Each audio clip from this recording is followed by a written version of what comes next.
Hey guys, tonight we're taking a truly unappetizing journey back to the cold, rugged lands of the Viking Age, a time famed for its fearsome warriors, magnificent longships, and epic sagas.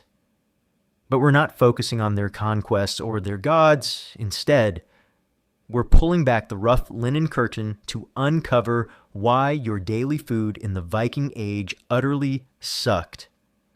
Forget diverse culinary delights and balanced nutrition. You're about to discover a grim reality where your daily sustenance revolved around monotonous, often unappetizing, and barely sufficient fare.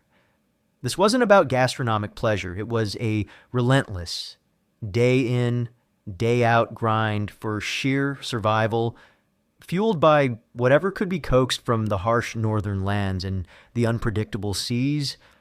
Frankly, you probably wouldn't survive the first week on this diet without longing for a modern fast food meal, let alone an entire lifetime. So, before you get comfortable, take a moment to like the video and subscribe, but only if you genuinely enjoy what I do here. Tell me, where in the world are you tuning in from, and what time is it for you right now? Now, dim the lights, maybe turn on a fan for that soft background hum, and let's ease into tonight's journey together. You find yourself suddenly standing in a smoky, dimly lit longhouse somewhere in Scandinavia. Perhaps around the 9th or 10th century CE, the air is thick with the smell of wood smoke, damp earth, unwashed wool, and a pervasive, underlying odor that hints at fermented food and simmering grains. You glance down at your rough woolen tunic and feel the familiar chill of the northern climate.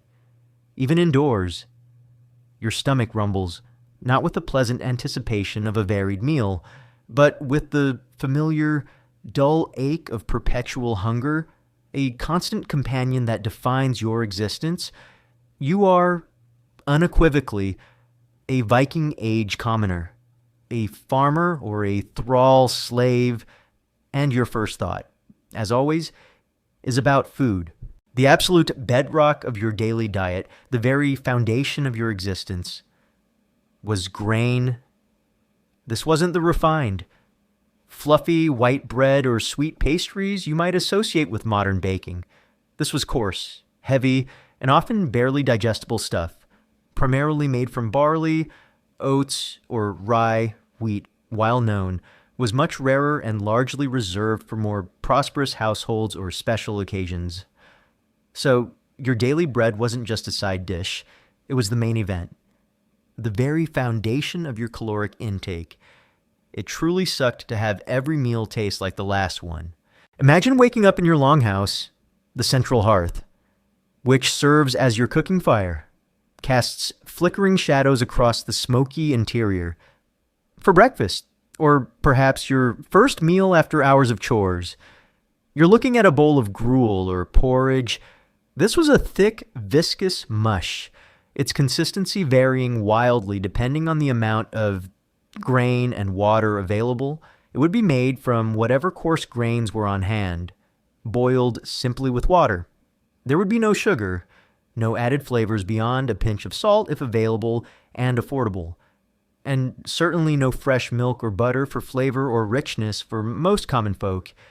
It was bland, often watery, and designed purely for sustenance, a necessary fuel for the long, arduous day ahead. You would eat it with a wooden spoon, or simply drink it directly from a wooden bowl, its gritty texture reminding you of its humble origins. This was your fuel for hours of back-breaking labor in the fields, or demanding work around the settlement. Your bread wouldn't be much better. It would be a heavy, dense loaf, often mixed with other fillers like ground legumes or even tree bark, especially in times of scarcity, to stretch the precious flour. It was hard, often stale, and would quickly go rock hard, becoming almost impossible to chew without first soaking it in ale or water. Imagine chewing on something akin to a dense, flavorless brick, but less satisfying. This bread, often baked communally or on a flat griddle over the fire, would be your primary source of carbohydrates throughout the day, providing crucial, if incredibly unexciting, calories. Its texture was often rough, and its taste monotonous, adding to the pervasive boredom of your diet. The preparation of this grain was itself a brutal chore, typically falling to the women of the household. Grinding grain into flour was a laborious process, often done by hand using a quern, two heavy stones rubbed together. This manual grinding was incredibly strenuous and time-consuming. Furthermore, these primitive querns, made from local stone, were not perfect. This meant that the flour often contained significant amounts of grit, sand, and tiny stone particles from the grinding process. Consuming this abrasive flour daily for decades would lead to severe dental wear, grinding down your teeth relentlessly, causing chronic pain, early decay, and rampant infections. Many Viking Age skeletons showed teeth worn down to the gums, or even tooth loss, a direct and painful consequence of their awful diet. This is a common historical fact, graphically demonstrated by archaeological findings. Your food was literally destroying your teeth, slowly and agonizingly, with every bite. The sheer, overwhelming importance of grain cannot be overstated. A Viking Age commoner's diet consisted of probably 70–80% grain in various forms if the harvest failed. Due to drought, flood, or an unexpected early winter, it meant immediate and widespread famine. There were no global supply chains to bring in food from distant lands, no vast national reserves. Your survival depended entirely on the success of your local fields, the resilience of your crops, and the unpredictable whims of nature. This constant, almost absolute, reliance on a single, vulnerable food group made your diet incredibly precarious and profoundly monotonous.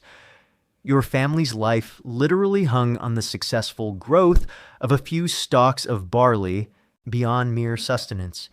The concept of flavor and variety, as understood in modern cuisine, was a luxury you rarely, if ever, experienced.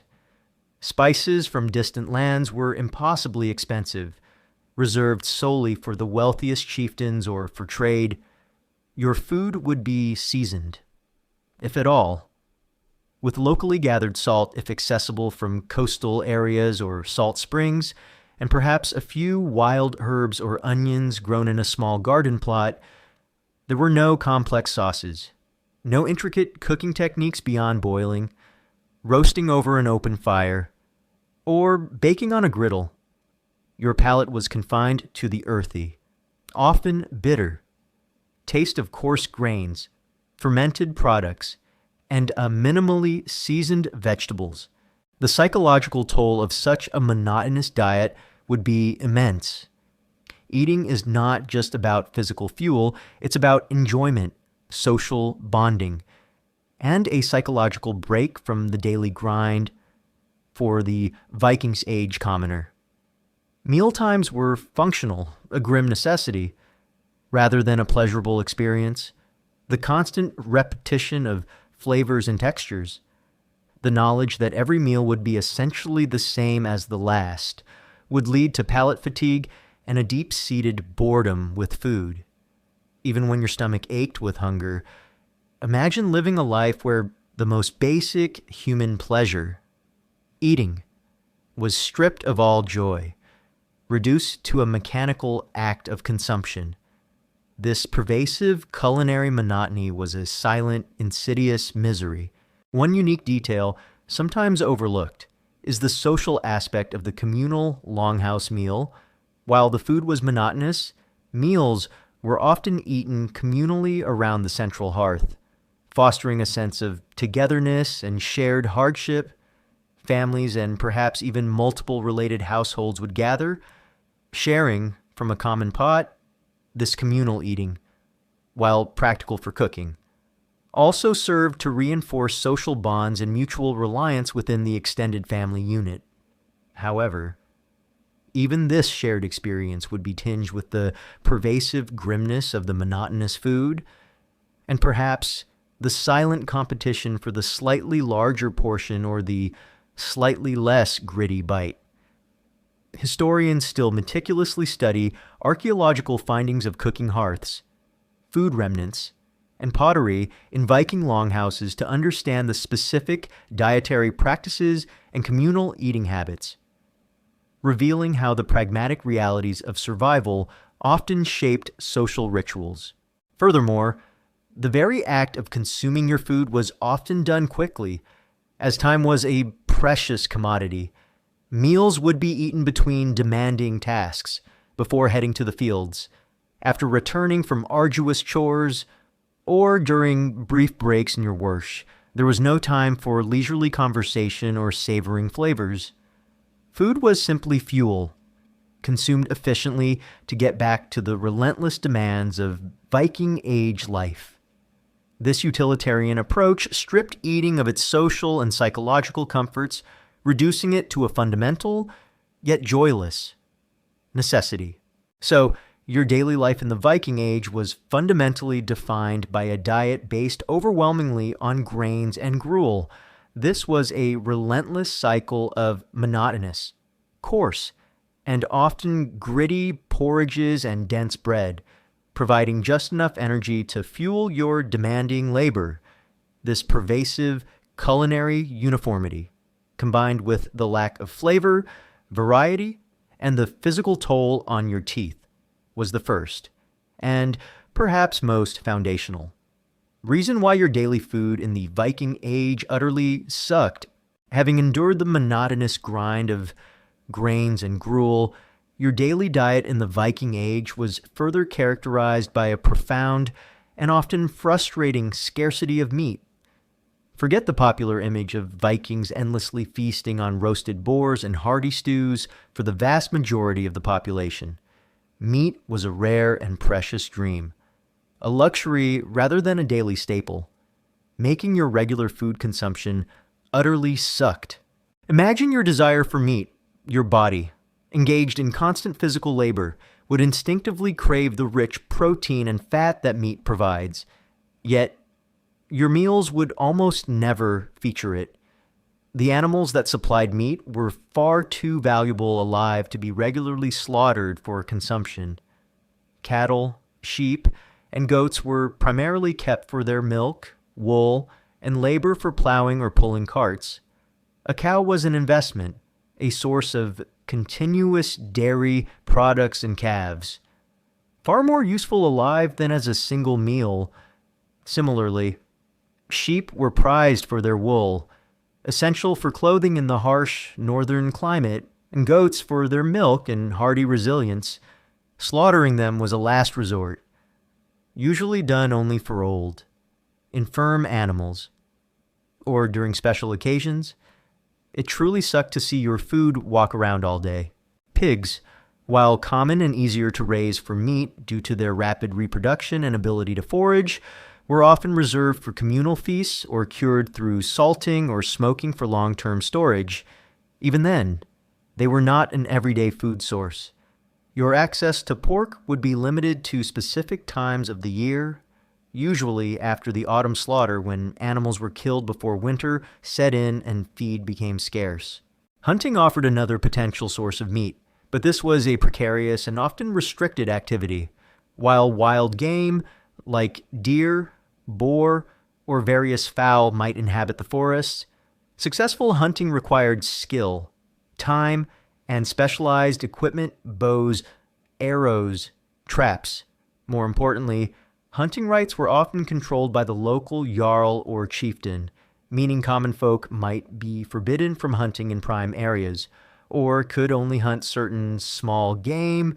Imagine the immense risk of poaching a deer from your lord's forest, knowing the severe punishment if caught, all for a fleeting taste of forbidden meat. It really sucked to literally risk your life for a steak. So your primary source of protein, beyond your ubiquitous grains and gruel, would be fish and To a lesser extent, dairy products. These provided vital protein, but they were no substitute for the consistent richness and satiety of meat. The scarcity of fat was particularly challenging. While animal fats from slaughtered animals like lard from pigs would be rendered for cooking and preservation, they were precious and carefully rationed. The lack of consistent fat in your diet meant your meals were often bland, lacking the richness and caloric density that fats provide, leaving you feeling less satisfied and perpetually hungry. This chronic scarcity of meat had significant nutritional implications. A diet low in animal protein and fat, while providing ample carbohydrates from grains, could lead to muscle weakness and wasting. Essential amino acids found in meat are crucial for muscle development and repair. A consistent lack would leave you less robust and more fatigued.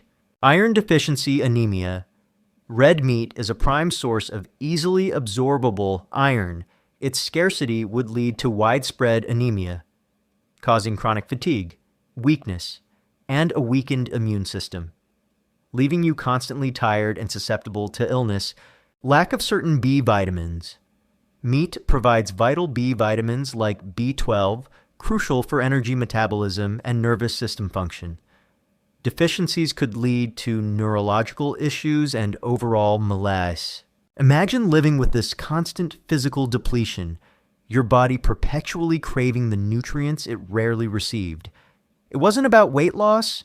It was about your body slowly compromising its essential functions due to a lack of complete protein and vital fats, making your physical existence harder and your lifespan potentially shorter. It truly sucked to be perpetually craving something you could never have. One common misconception is that all Vikings were beefy, meat-eating warriors. While the archetypes are often depicted that way, and chieftains certainly ate more meat, the average Viking Age commoner's diet was much closer to a peasant's diet from other parts of medieval Europe, heavily reliant on grains and dairy, with meat as a rare treat. Meat would have been particularly precious during the long, cold winters when other food sources were scarce. Archaeological evidence from Viking Age middens, trash heaps, and analysis of human remains confirm a diet high in cereals and fish, and relatively low in large mammal meat for the general population. Historians still meticulously study isotopic analysis of Viking skeletal remains to reconstruct their precise dietary intake, often finding wide variations between coastal and inland communities, and between social classes. Furthermore, the act of preserving meat was rudimentary and labor-intensive. Salting, smoking, and drying were the main methods, all of which altered the texture and flavor, often making the meat incredibly tough, dry, and salty. Imagine eating tough, bland, heavily salted meat that still carried a faint, unpleasant odor, knowing it was a luxury you couldn't afford to waste. This lack of diverse preservation methods added to the monotony and reduced the palatability of the meat that was available. The scarcity of meat also meant that Viking society placed a high value on it. A gift of meat from a lord or a share from a successful hunt would be a sign of favor and immense generosity. Meat was often a central feature of communal feasts precisely because of its rarity in daily life. This contrast between the cherished nature of meat and its extreme rarity in your personal diet added another layer of longing and quiet deprivation to your daily existence. So, your daily food in the Viking Age was profoundly, utterly sucked due to the severe scarcity of meat. Your meals lacked the rich protein and fat crucial for strength and vitality, leaving your body perpetually depleted and craving this constant deprivation, forcing you to rely on less satisfying alternatives. Was a defining and deeply frustrating aspect of your diet, ensuring that the Viking Age, for all its tales of grandeur, was a time of pervasive, unfulfilled hunger for its common folk, even as you, the common Viking, grappled with the scarcity of meat and the monotonous grind of grains. Your daily diet was crucially supplemented by fish. Forget the luxurious seafood spreads of today, while a vital protein source. Fish in the Viking Age often came preserved, adding to the blandness and repetition of your meals, making your daily food consumption utterly sucked. Imagine living in a land surrounded by vast coastlines, numerous rivers, and countless lakes. For many Viking communities, especially those near the sea or major waterways, fish was an incredibly important and often abundant food source. It provided crucial protein and fats like omega-3s, though they didn't know that then that were otherwise severely lacking in a diet dominated by cereals and limited meat. Fish was a fundamental pillar of your diet, a lifeline from the cold, unpredictable waters. It truly sucked to be alive because of fish. However, the reality of consuming fish in the Viking Age was far from a gourmet experience. Without modern refrigeration, preserving fish was essential for long-term storage, especially for sustenance during the harsh, long winters or for provisioning long-distance voyages. The primary methods of preservation were drying fish would be gutted, cleaned, and then hung on racks in the open air, often in windy, cold conditions like in Norway or Iceland, to dry out completely. This process turned the fish into a hard, brittle, and incredibly tough product, often referred to as stockfish. Imagine trying to chew on a piece of dried, unsalted fish that was as hard as wood. It's flavorfully concentrated and intensely fishy. It required immense chewing effort and was often rehydrated by pounding it or soaking it in water or lye before consumption, which still left it tough and bland. Salting fish would be packed in layers of salt to draw out moisture and prevent spoilage. While effective, this made the fish incredibly salty, requiring extensive soaking before it could be eaten. Even after soaking, the pervasive saltiness would dominate the flavor, contributing to a constant thirst. Smoking fish would be hung over slow-burning fires, allowing the smoke to cure and preserve it. This imparted a strong, smoky flavor, but also left the fish very dry and tough. The consequence of these preservation methods was a general lack of freshness and a pervasive monotony of flavor. You wouldn't often taste the delicate, fresh flavor of fish straight from the water. Instead, your fish would be dry, chewy, intensely salty, or overpoweringly smoky. This contributed significantly to the overall blandness and repetition of your diet, adding another layer of suckiness to your meals. Imagine eating dried, salty fish day after day for months on end. It really sucked to have your palate constantly abused beyond the preserved forms. Some fresh fish would have been available, particularly for coastal communities or those living near active fishing grounds. However, even then, the methods of cooking were simple boiling, roasting over an open fire, or smoking. There were no complex seasonings or sauces to enhance the flavor, meaning even fresh fish might taste rather plain. The importance of fish in the Viking diet is evident in archaeological findings. Vast amounts of fish bones have been unearthed at Viking Age settlement sites, particularly in coastal and island communities like those in Greenland or the Faroes, where fishing was a primary industry. These findings confirm the pervasive consumption of various species, from cod and herring to salmon and trout, adapted to local availability. One common misconception is that all Vikings had access to an endless supply of fresh, delicious fish. While abundant, the primary challenge was preservation for year-round consumption and transport to inland communities. The reliance on arduous and flavor-altering preservation techniques underscores the limitations of their food technology. Historians still meticulously study fishbone assemblages from archaeological sites and Viking Age sagas for clues about fishing methods, preservation techniques, and the precise dietary role of fish across different regions and social strata, often finding surprising diversity in species but consistency in preservation methods.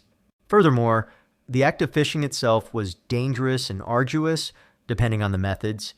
It could involve long, cold hours at sea in small boats, battling unpredictable weather and treacherous waves.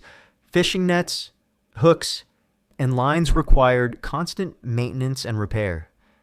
This meant that the vital protein source came at a significant personal cost, requiring immense labor and risking your life on the open water.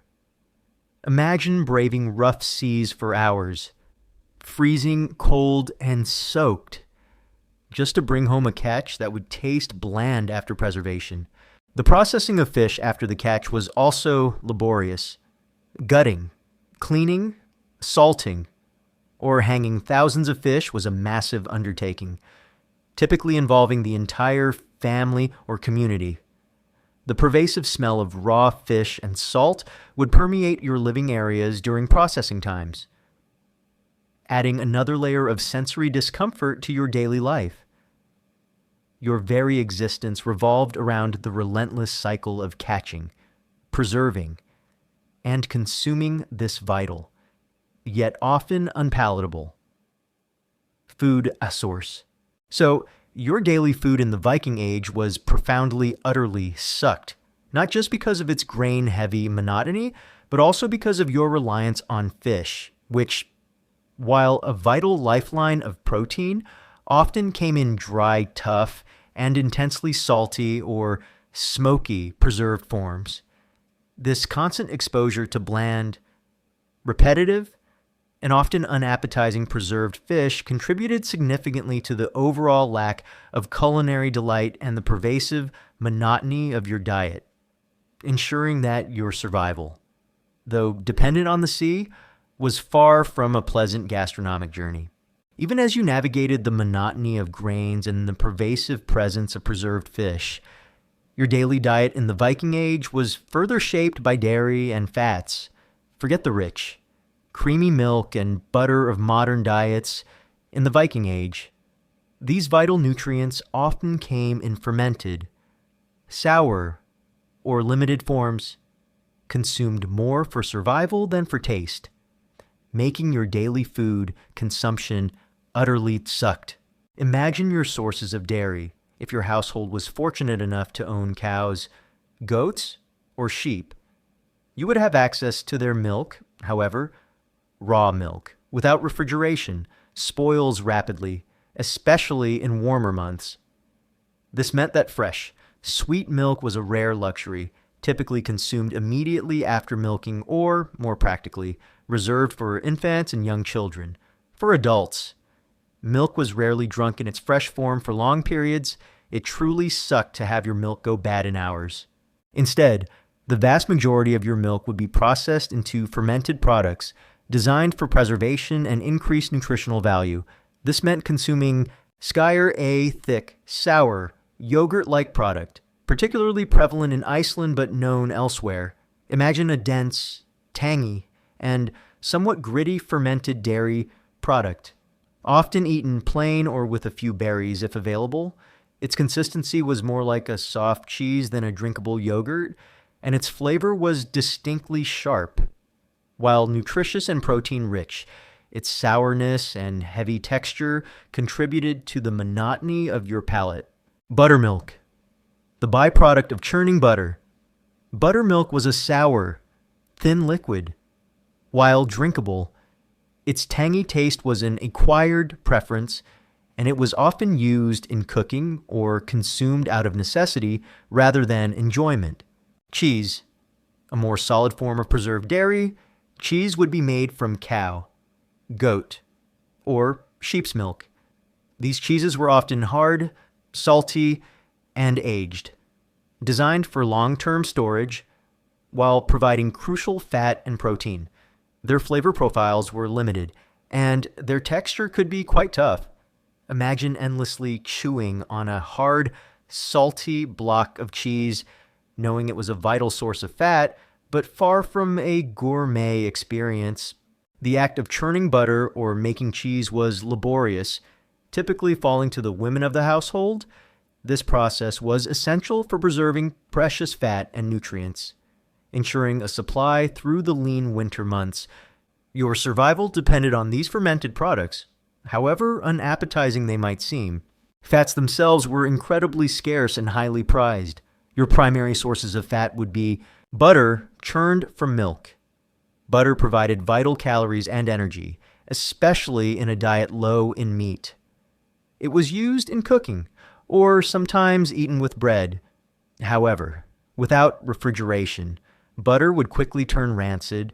It was often salted and stored in wooden tubs, but even then, its quality would deteriorate over time, becoming strong and sometimes unpleasant in taste. Lard, tallow.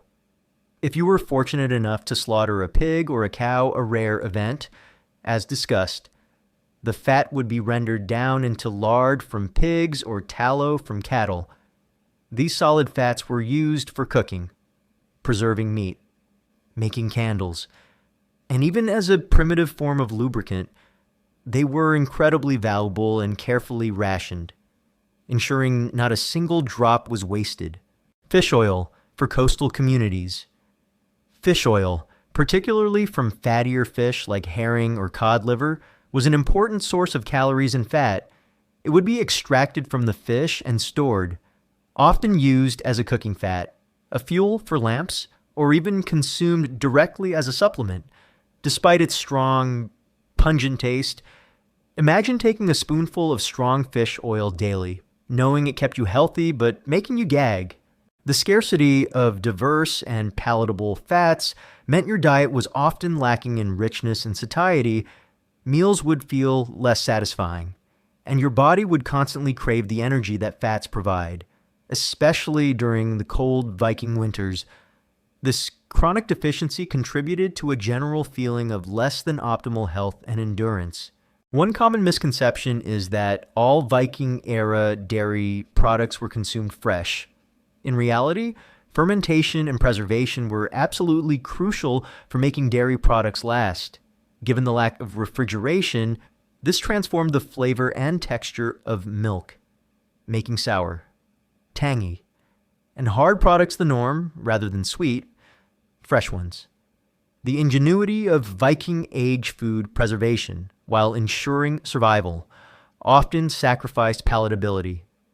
Historians still meticulously study archaeological findings of dairy, processing tools like churns and cheese presses, as well as lipid residues in ancient pottery, to understand the precise types of dairy products consumed and their role in the Viking diet. Furthermore, the seasonal variation in dairy production was significant. Animals produced milk primarily during the warmer months when pasture was abundant. This meant that the production of cheese, butter, and skyr was concentrated in spring and summer, with these products then stored for consumption during the lean winter months. This cyclical availability added another layer of planning and resource management to your already precarious food supply, emphasizing the constant effort required to ensure sustenance. The economic value of dairy animals also meant that milking them was a daily, non-negotiable chore. Your animals were vital assets, and their milk, however processed, was a fundamental part of your livelihood. This constant dependence on your livestock for fat and protein reinforced the hard realities of agrarian life in the Viking Age, where every resource was precious and every effort was geared towards survival.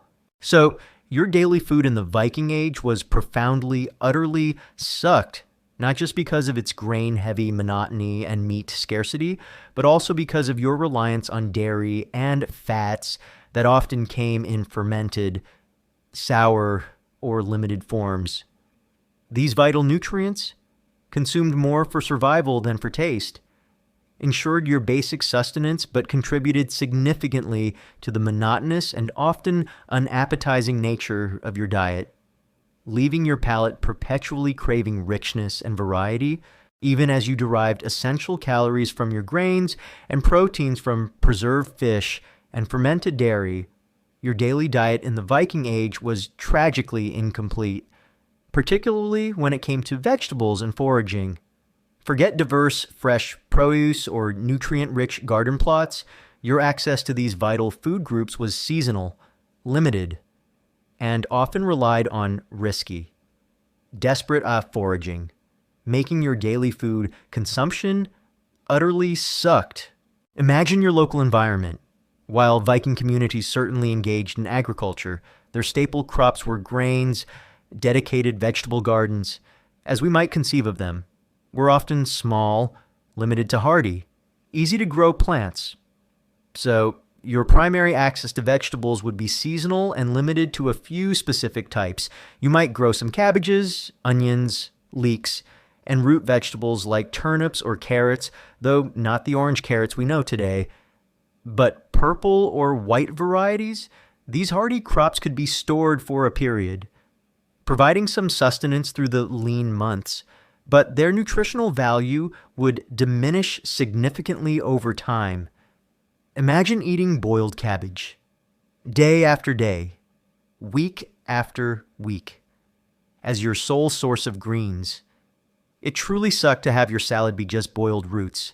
Fresh fruits were an even rarer luxury. Wild berries, like blueberries, lingonberries, or cranberries, might be available in season.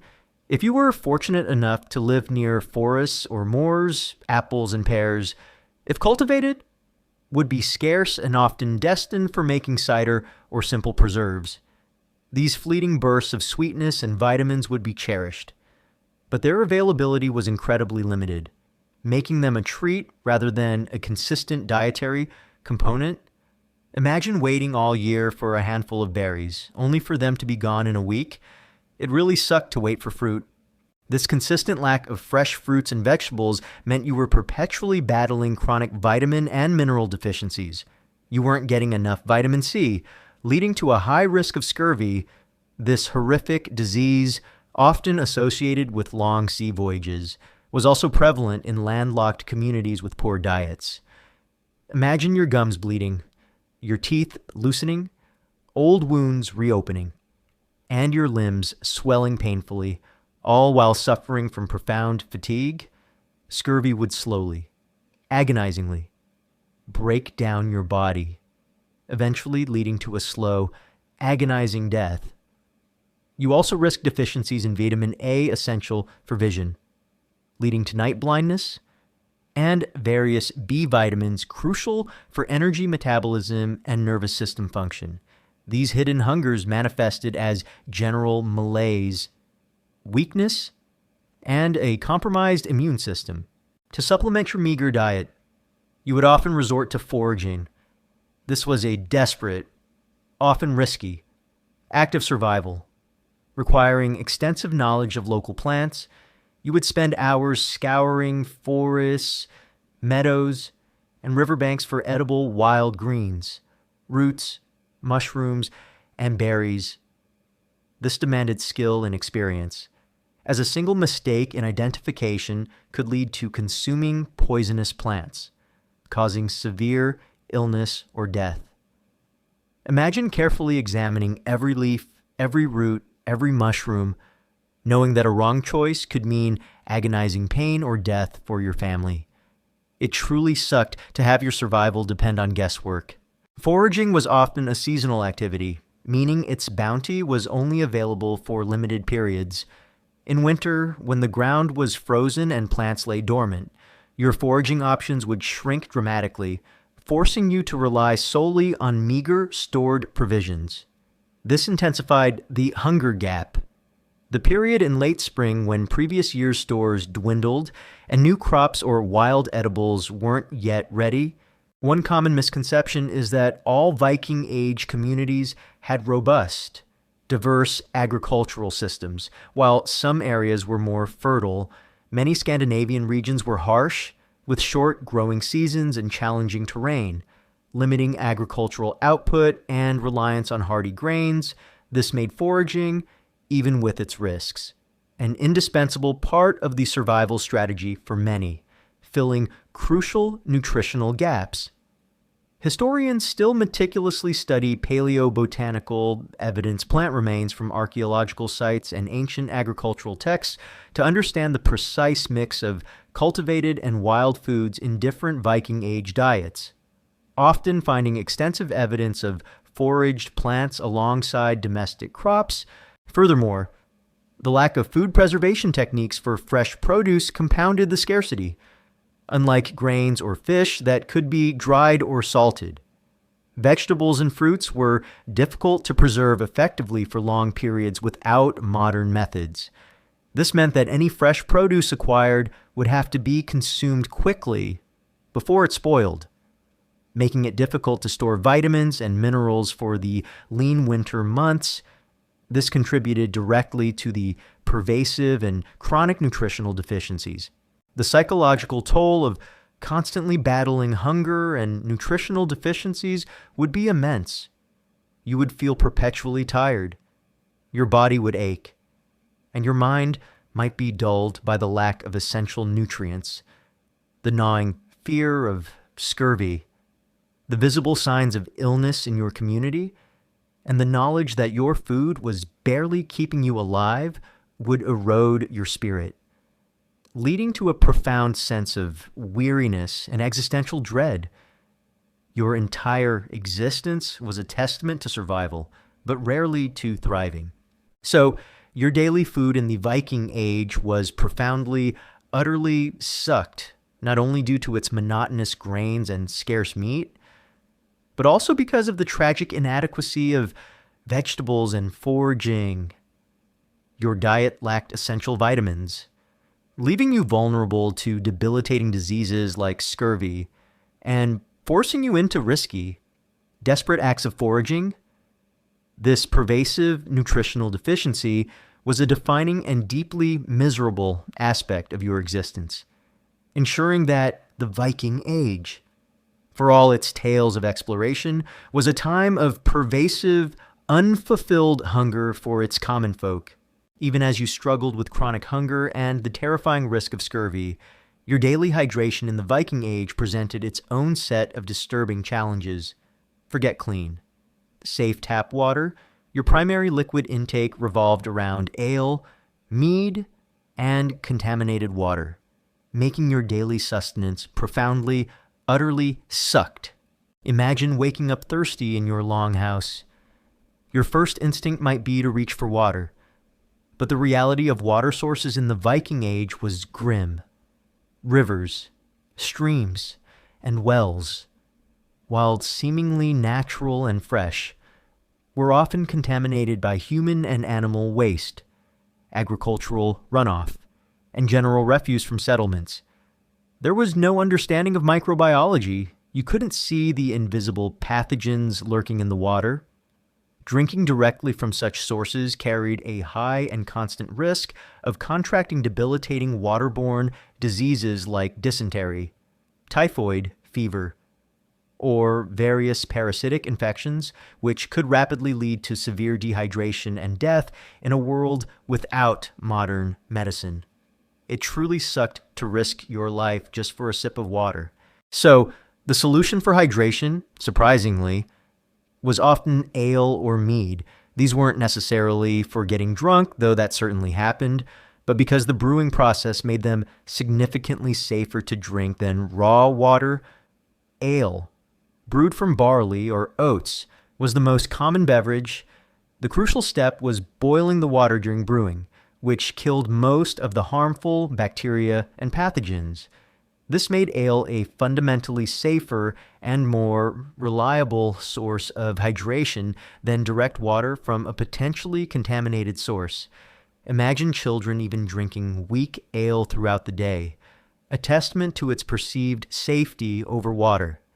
It really sucked to literally drink your calories. Mead, brewed from fermented honey and water, was also consumed, though perhaps less frequently than ale. Depending on the availability of honey, like ale, its fermentation process made it relatively safer. These beverages provided not just hydration, but also crucial calories and some very basic nutrients, effectively acting as liquid bread in your diet. They were a consistent, if monotonous, part of your daily caloric intake. However, relying on ale or mead for almost all your hydration had its own set of drawbacks. While typically low in alcohol content, especially the weaker brews consumed daily, constant intake could still have subtle effects on your body and mind, perhaps contributing to a perpetual dullness, a slight fogginess, or a general feeling of being less sharp. More importantly, it contributed to the monotony of your diet. Your palate was constantly exposed to the earthy, often bitter, taste of ale or the sweet, fermented taste of mead, day in and day out, adding to the general lack of culinary excitement in your life. The quality and strength of ale and mead could also vary widely. Depending on the skill of the brewer and the quality of the ingredients, a poorly brewed batch could be unpalatable or even cause illness. Imagine drinking ale that was sour, flat, or had an off taste. Knowing it was your primary source of safe hydration for the day, it really sucked when your safe drink tasted terrible. When you were on a longship for raids or trade expeditions, the water situation became even more critical. Fresh water carried on board would quickly become stale or even putrid. In wooden casks over long voyages, ale and mead would be consumed first as they kept better. If those ran out, you would be forced to drink increasingly foul water or resort to desperate measures like collecting rainwater, compounding the misery of long sea journeys and increasing the risk of widespread illness among the crew. One common misconception is that all Viking Age people were constantly drunk due to their reliance on ale and mead. While drunkenness certainly occurred, especially during feasts and celebrations, when stronger brews were consumed, the weaker daily ales were consumed more as a form of safe sustenance than for recreation. The demanding physical labor of Viking life would have quickly sobered anyone attempting to get consistently drunk on weak ale. Historians still meticulously study archaeological findings of brewing equipment, analysis of ancient beverages when residues are found, and textual accounts from sagas to understand the precise alcohol content and social function of different types of ancient drinks, confirming the primary role of low-alcohol beverages as a safe water source. Furthermore, the lack of a strong, clean water infrastructure like modern aqueducts or deep, protected wells meant that communities were perpetually vulnerable. A prolonged drought could dry up local sources, forcing reliance on even more contaminated alternatives, increasing the risk of devastating epidemics. The constant need for potable water was a fundamental constraint on settlement and daily life, shaping where communities could thrive and how their inhabitants survived. The very act of consuming these beverages, while providing safety, also instilled a subtle dependency. You learn to rely on the brew, not just for hydration, but for a sense of normalcy, a taste that was familiar in a life of constant unknowns and hardships. This cultural ingrainedness, born from necessity, made it even harder to imagine a life where clean, fresh water was simply taken for granted. So, your daily food in the Viking Age was profoundly, utterly sucked, not just due to its grain-heavy monotony, but also because your daily hydration relied on ale, mead, and questionable water sources. These low-alcohol, often unpalatable beverages were consumed out of necessity, providing safe hydration and calories in a world devoid of clean water infrastructure. This constant reliance on fermented drinks, adding to the general monotony of your diet, ensured that the Viking Age, for all its tales of exploration, was a time of pervasive and often compromised liquid sustenance. Even as you endured the monotony of grains, the scarcity of meat, and the pervasive reliance on ale for hydration, your daily food in the Viking Age was further plagued by an insidious, often invisible, threat food preservation was a desperate battle. Forget modern refrigeration and airtight packaging, the crude, often ineffective methods used to store food led to constant spoilage, contamination, and widespread anxiety, making your daily food consumption utterly sucked. Imagine the challenge. You live in a climate with harsh, long winters and short, intense growing seasons.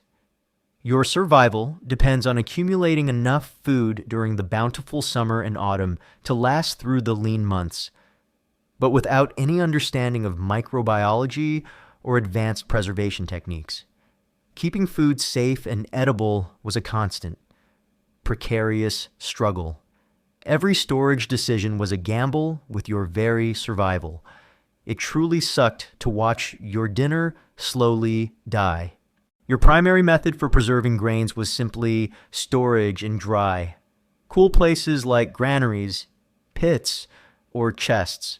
However, these stores were perpetually vulnerable to pests, rodents like rats and mice, and insects like weevils.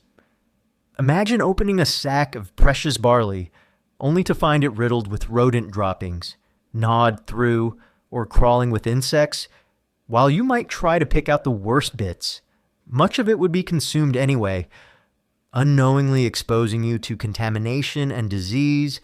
Rodent urine and feces carried pathogens, and insect infestations could cause illness or simply spoil the food's quality. It really sucked to share your food with vermin. For meat and fish, the challenge was even greater, without refrigeration. These highly perishable items needed immediate processing. Your main methods were salting meat and fish would be heavily packed in layers of salt, which draws out moisture and inhibits bacterial growth. While effective, this made the food incredibly salty, requiring extensive soaking before consumption, even after soaking. The pervasive saltiness would dominate the flavor, making meals monotonous and inducing constant thirst if not salted properly or if moisture crept in. The food could still spoil, festering into a putrid, inedible mess. Drying meat and fish would be hung in the open air, often in windy, cold conditions like on drying racks in coastal Norway to remove moisture. This produced incredibly tough, often flavorless, products like stockfish, which had to be pounded or soaked for hours before being edible.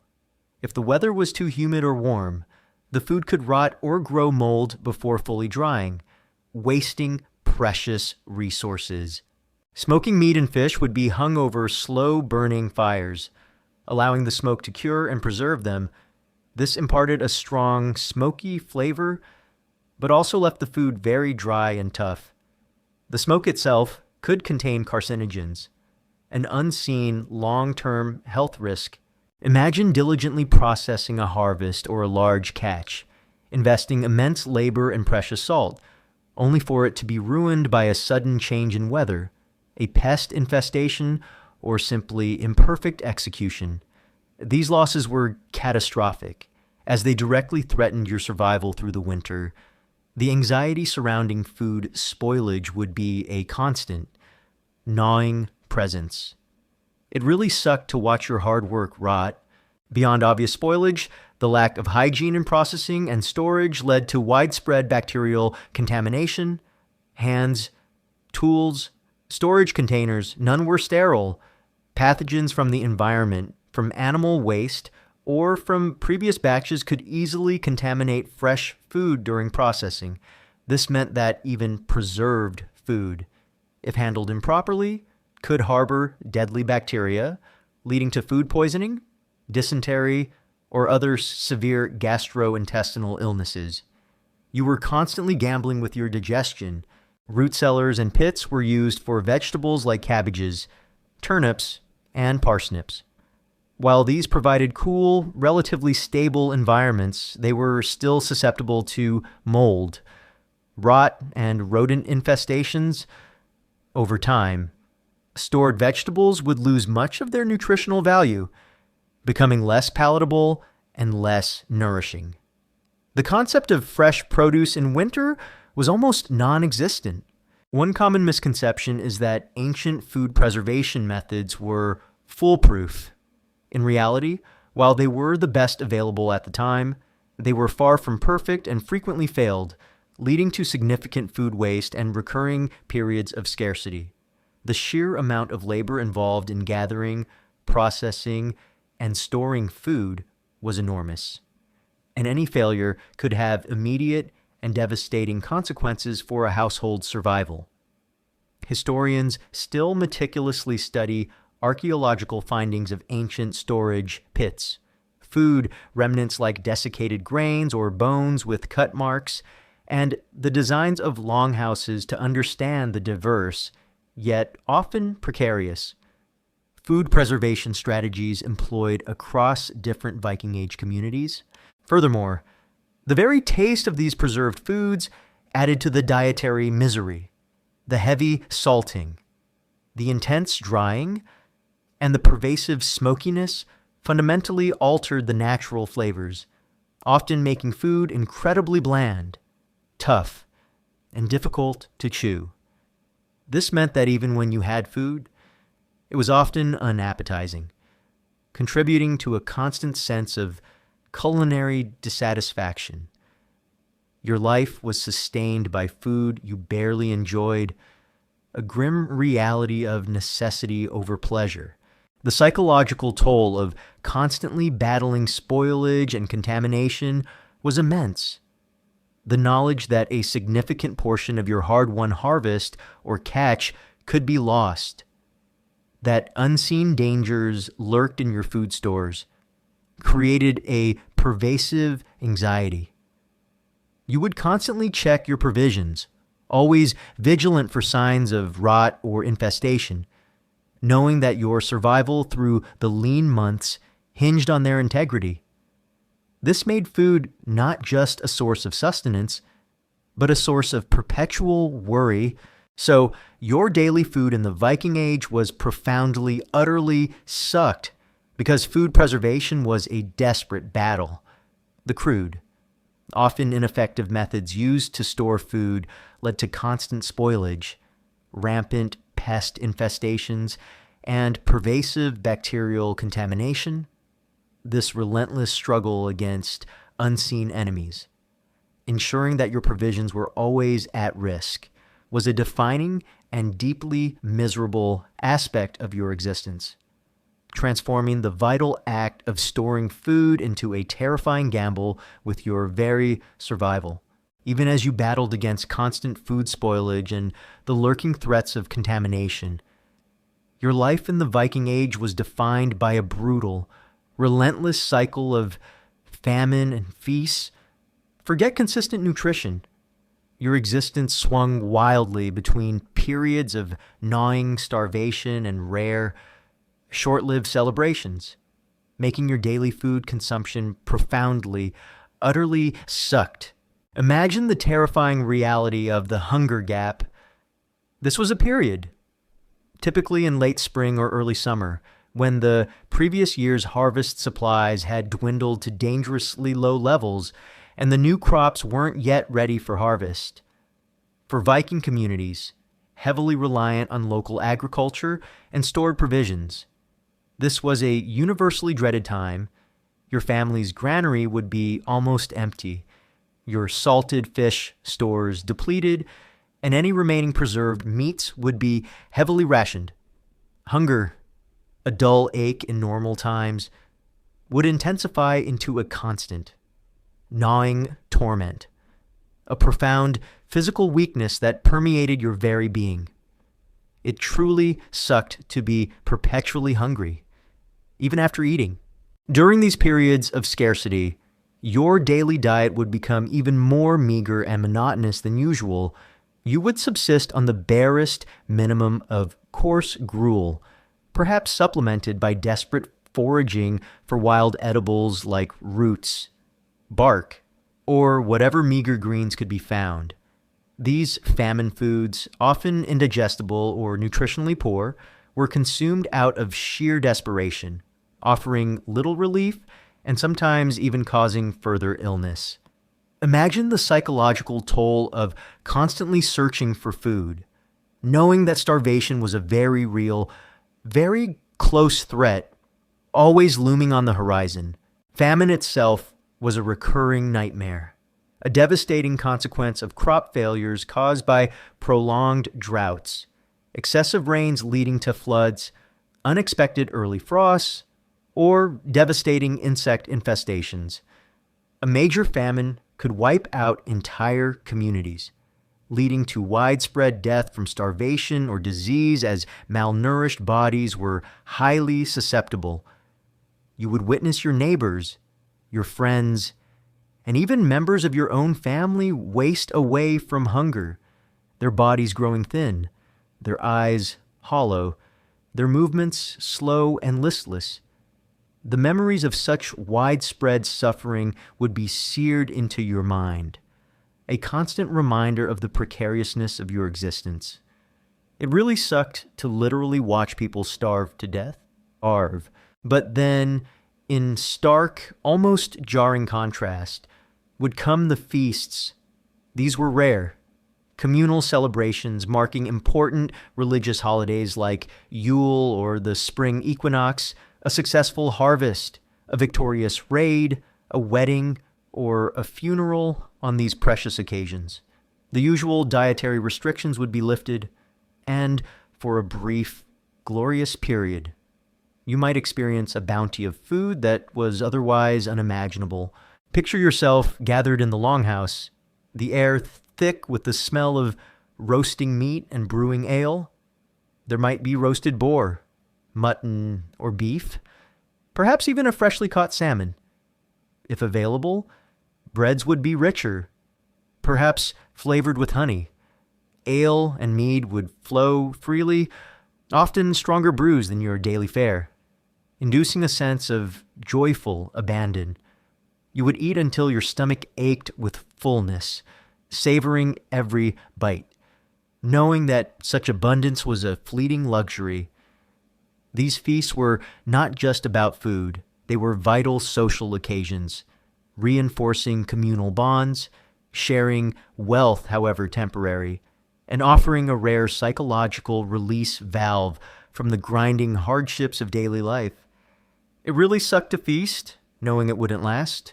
However, the very existence of these feasts, and their stark contrast with the daily reality of scarcity, only served to highlight the profound vulnerability of your food supply.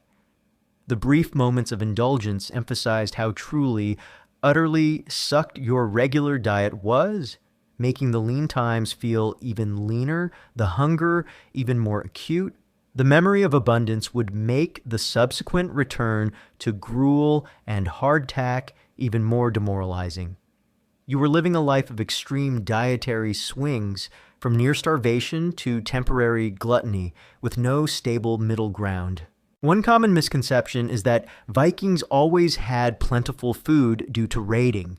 While successful raids could bring temporary spoils, regular food supply for settlements relied primarily on agriculture and local resources, which were highly vulnerable to environmental factors. Raids typically supplemented, rather than replaced, the local food production, and their spoils were often quickly consumed or traded. The concept of widespread, constant abundance due to raiding is largely a myth.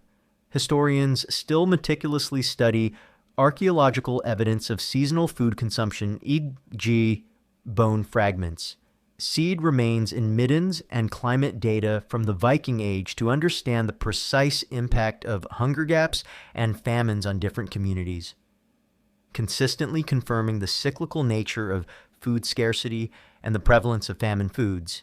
Furthermore, the social stratification within a feast was often subtly visible. While food was shared, the best cuts of meat, the finest ale, or the most elaborate dishes might still be reserved for the Jarl, his retainers, and honored guests. You, the common folk, would receive your share. But the subtle display of hierarchy, even in moments of abundance, served as a quiet reminder of your place in society. This meant that even in moments of joy, The underlying social order and its inherent inequalities remained firmly in place. The psychological toll of living in such a cyclical reality, perpetually oscillating between scarcity and temporary indulgence, would be immense. You would live with a constant sense of insecurity, your hopes pinned on the success of the next harvest or the generosity of your jarl. The memory of famine would breed a deep conservatism, a reluctance to innovate, because trying something new could mean risking everything. This pervasive anxiety about food security was a defining, soul-crushing burden, ensuring that your Viking Age existence was a testament to survival, but rarely to true comfort or peace of mind. So, your daily food in the Viking Age was profoundly, utterly sucked because your life was defined by a brutal, relentless cycle of famine and feasts. The gnawing hunger of the hunger gap and the terrifying reality of famine were starkly contrasted by rare, fleeting moments of abundance, ensuring that your existence was a perpetual battle against scarcity, a constant oscillation between deep deprivation and temporary indulgence, leaving you with a profound sense of insecurity and perpetual culinary dissatisfaction. Even as your body suffered the relentless swings between famine and feast, and your spirit withered under the constant anxiety of food scarcity, your daily diet in the Viking Age silently inflicted its most insidious torment: chronic nutritional deficiencies. Forget vibrant health. Your body was perpetually battling a hidden hunger, leading to profound physical decay and drastically shortening your lifespan, making your food consumption utterly sucked. Imagine the long-term impact on your body, stretching over years and decades. Your diet, heavily reliant on a narrow range of grains, preserved fish, and fermented dairy, and severely lacking in fresh fruits, vegetables, and consistent access to diverse protein, meant your internal systems were perpetually running on fumes.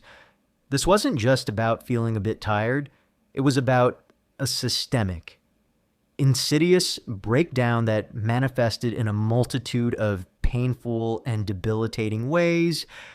It truly sucked to be perpetually unhealthy. One of the most common and debilitating deficiencies was vitamin C deficiency, leading to scurvy, as we discussed. Fresh fruits and vegetables were rare, especially during the long, cold winters. Scurvy would slowly and agonizingly break down your body's connective tissues. Imagine your gums bleeding profusely, your teeth loosening, becoming painful, and eventually falling out. Old wounds, even minor scars, would reopen and refuse to heal. Your limbs would swell painfully, your joints would ache, and you would suffer from profound, debilitating fatigue, your body literally disintegrating from the inside out. This was a slow, agonizing death, not just for sailors on long voyages, but for anyone suffering from chronic dietary deprivation. You might watch your own body slowly unravel, suffering immense pain.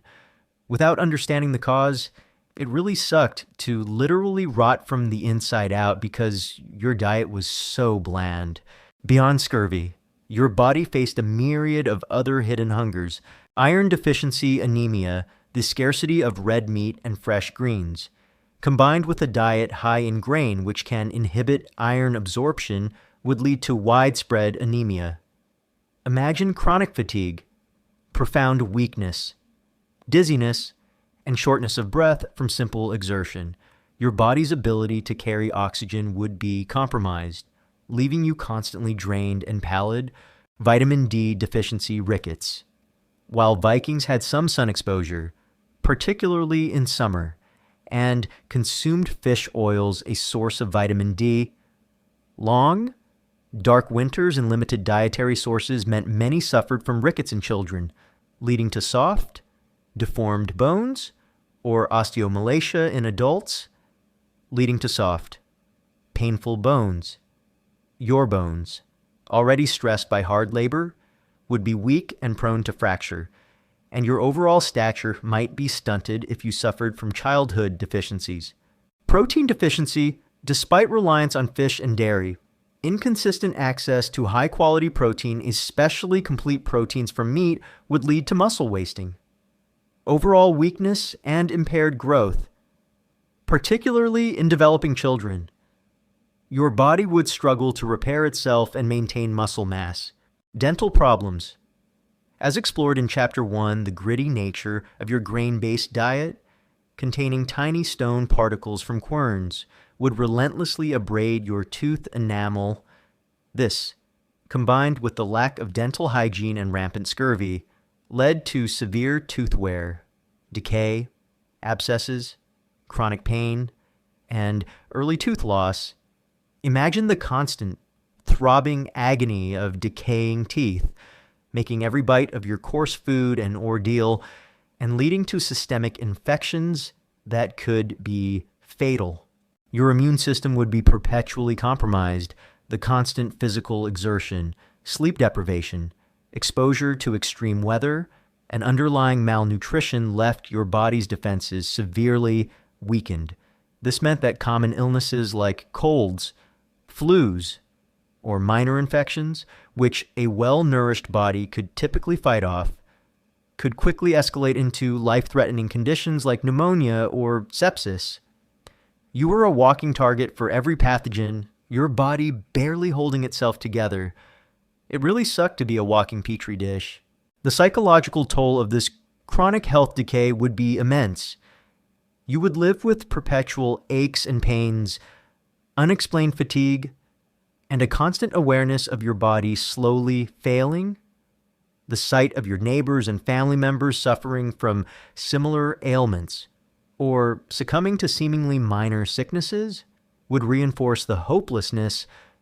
This physical misery, coupled with the pervasive anxiety about food security, would erode your spirit, leading to deep despair and a profound sense of weariness that went beyond mere physical fatigue. Your life became a testament to survival, but rarely to vitality. One common misconception is that Viking Age people, living a natural and active life, were inherently healthier than modern populations. While they didn't suffer from many modern lifestyle diseases, they were plagued by a vast array of infectious diseases, parasitic infections, and, crucially, severe nutritional deficiencies that drastically shortened their lifespans. Bioarchaeological studies on Viking skeletal remains consistently show widespread evidence of these deficiencies, including signs of scurvy, anemia, and dental issues, directly contradicting any romantic notions of rustic health. Historians and bioarchaeologists still meticulously study these osteological records and compare them with dietary inferences from settlement finds to paint a grim, yet detailed, picture of Viking Age health. Furthermore, the lack of effective medical knowledge meant that there was little to no understanding of the root causes of these deficiencies or how to properly treat them.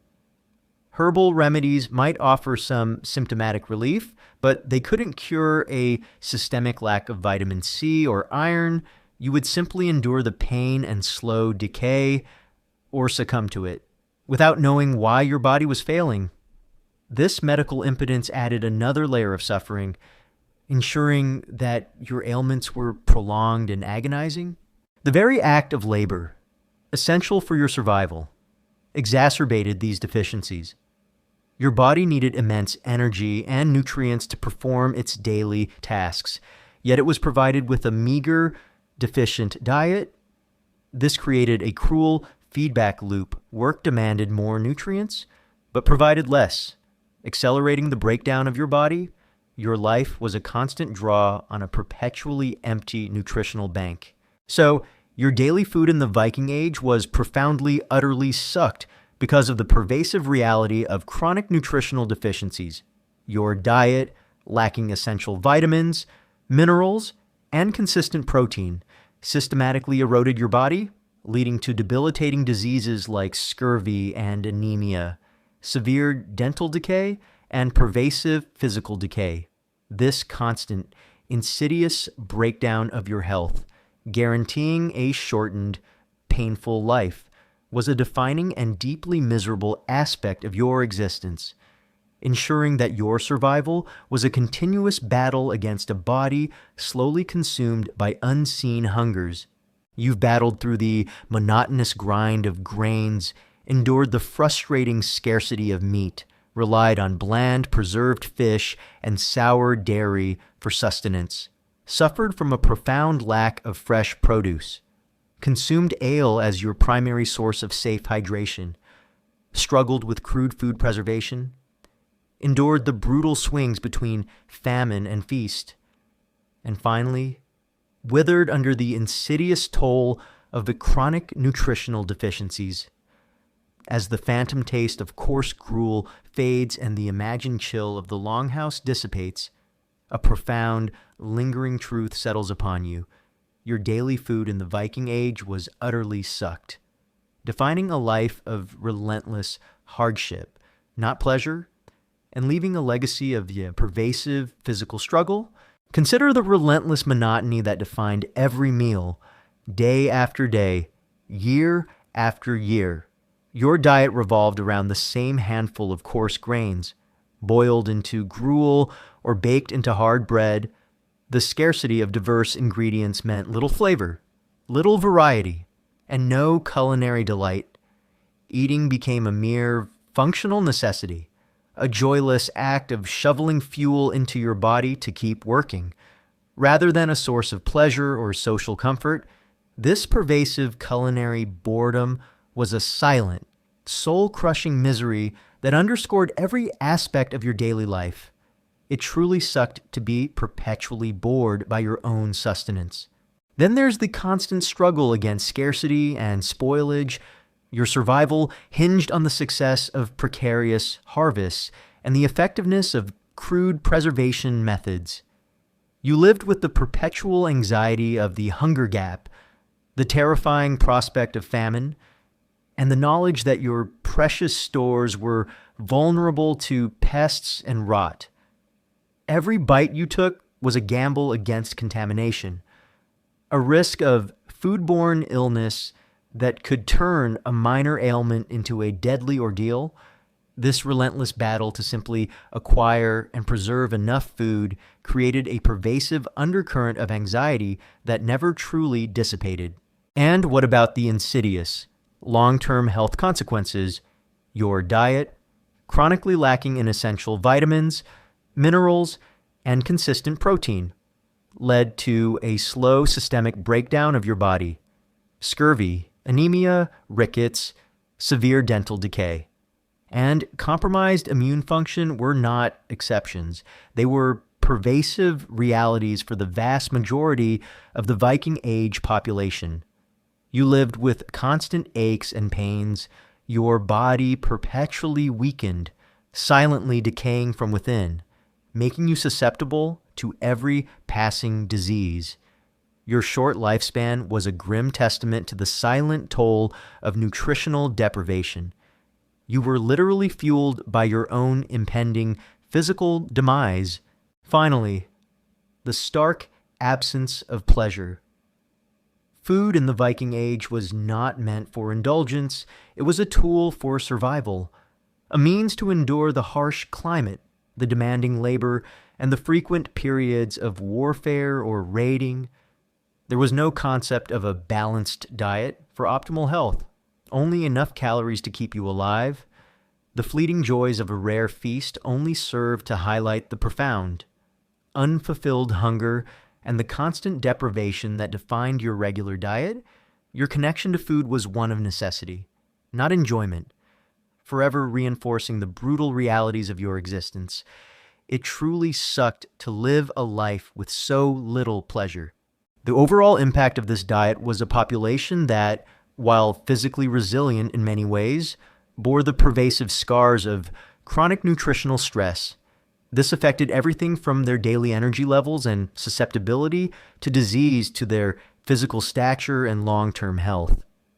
The strength of the Viking Age people was born not of abundance, but of the sheer tenacity to survive on so little, a testament to their endurance rather than their comfortable living, one particularly poignant and often overlooked detail is the symbolic importance of feasting and communal drinking in Viking Age society, precisely because daily sustenance was so monotonous and precarious. The rare feasts, as briefly mentioned in Chapter 8, became incredibly significant social and ritual events. They were moments of temporary abundance, of shared conviviality, of communal bonding that contrasted sharply with the daily grind. The very act of feasting, with its meat and stronger ale, was a form of a celebration, a temporary suspension of the ordinary hardships, underscoring just how much the daily diet truly sucked. These moments of collective indulgence provided vital psychological release and reinforced social hierarchies, but they were rare islands in a sea of monotony.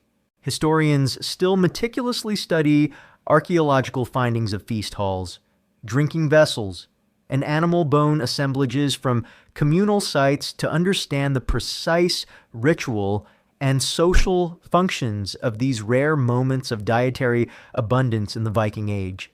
Ultimately, the story of why your daily food in the Viking Age utterly sucked is a chilling narrative of a society constantly on the edge of subsistence. It reveals how even a powerful, exploring civilization was fundamentally constrained by its limited agricultural capabilities, its crude preservation methods, and its harsh environment. Your daily food was not merely unappetizing. It was a defining force that shaped your body, your health, and your spirit, leaving a legacy of pervasive hardship and chronic hunger. A true testament to the brutal realities of Viking Age survival. As you now drift into a deep, comforting sleep, let the distant sounds of the longhouse hearth and the phantom ache of an empty stomach finally subside. You are safe, warm, and well-fed, incredibly far removed from the brutal realities of a Viking Age diet. May your dreams be peaceful, filled with the quiet certainty of abundant, delicious, and nutritious food, a stark contrast to the utterly sucky truth we've explored tonight.